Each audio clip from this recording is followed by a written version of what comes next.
Hello guys, welcome to my YouTube channel. അപ്പോൾ ഇന്ന് വെറുതെ ഇങ്ങനെ ചിന്തിച്ചപ്പോൾ പൊതിച്ചോറ് ഉണ്ടാക്കാൻ തോന്നി. പ്ലാൻ ചെയ്തില്ല കേട്ടോ. പ്ലാൻ ചെയ്യായിരുന്നെങ്കിൽ അടിപൊളിയായിട്ട് നമുക്ക് ചെയ്യാമായിരുന്നു. അപ്പം അതിന് ഞാൻ ഉണ്ടാക്കാൻ ഉദ്ദേശിച്ചത് നമ്മുടെ മാങ്ങ ചമ്മന്തിയാണ് ഉദ്ദേശിച്ചത്. മാങ്ങ ചമ്മന്തിയും അതുപോലെ നമ്മൾ കോവയ്ക്ക മെഴുക്കുവരട്ടിയാണ് എടുത്തത്. പിന്നെ അതുപോലെ തന്നെ ചക്കക്കുരു മാങ്ങ ഉണ്ടായിരുന്നു. അപ്പോൾ ഞാൻ മാങ്ങ ചമ്മന്തി ഉണ്ടാക്കാൻ വേണ്ടി നാടൻ മാങ്ങയാണ് കേട്ടോ.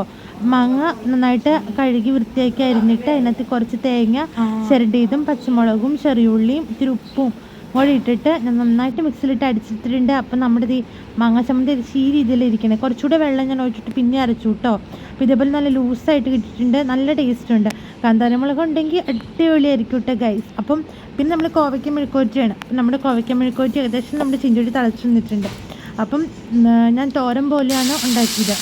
അപ്പം ഇപ്പം നമ്മൾ കോവയ്ക്ക ഇത്തിരി മുളക് പൊടിയും മഞ്ഞൾപ്പൊടിയും മഞ്ഞൾപ്പൊടിയും കൂടി ഇട്ടിട്ട് വെന്തിട്ടുണ്ട്. അപ്പോൾ ആ സമയം ഞാൻ മുട്ട ഉണ്ടാക്കാൻ വേണ്ടി വെച്ചിട്ടുണ്ട്. അപ്പോൾ ഞാനത് ഒന്നും ചേർത്തില്ല. എനിക്ക് പൊതുവേ ഈ ചെറിയുള്ളി അതൊന്നും ചേർക്കാൻ ഇഷ്ടമല്ലാത്തതുകൊണ്ട് ഞാൻ കുരുമുളകും ഉപ്പും ആണ് ചേർക്കുക കേട്ടോ.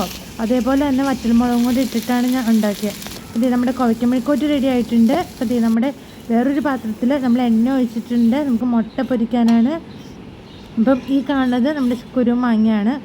അപ്പം എന്തായാലും നമ്മൾ ഈ മുട്ട പൊരിച്ചിട്ടുണ്ട്. അപ്പോൾ ഇത്ര സാധനങ്ങളാണ് നമ്മുടെ ഇതിനകത്തുള്ളത്.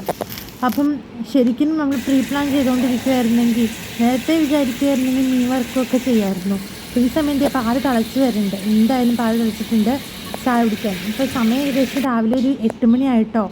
അപ്പം ചായ നമ്മൾ റെഡിയാക്കിയിട്ടുണ്ട്. അപ്പോൾ നമ്മുടെ മുട്ട പൊരിച്ചതും എല്ലാം നമ്മൾ റെഡിയാക്കി. അപ്പം നമുക്കിനി പൊതിച്ചോറ് എന്തായാലും കെട്ടി വയ്ക്കാം. അപ്പം പൊതിച്ചോറ് കെട്ടി വെച്ചതിന് ശേഷം രാവിലെ ഏകദേശം ഇപ്പോൾ ഒരു 8:30 ആയിട്ടുള്ളൂ സമയം. അപ്പം ചേട്ടന് ചോറൊക്കെ കൊടുത്തു വിട്ടു കേട്ടോ. അപ്പം ഞാൻ രാവിലെ ബ്രേക്ക്ഫാസ്റ്റൊക്കെ കഴിച്ചു. പൊതിച്ചോറ് ഏകദേശം നമ്മളെല്ലാ കറികളും നമ്മുടെ കോവയ്ക്ക മെഴുക്കുവരട്ടി മുട്ട പൊരിച്ചതും അതുപോലെ തന്നെ ചമ്മന്തിയും അച്ചാറുണ്ട് കേട്ടോ.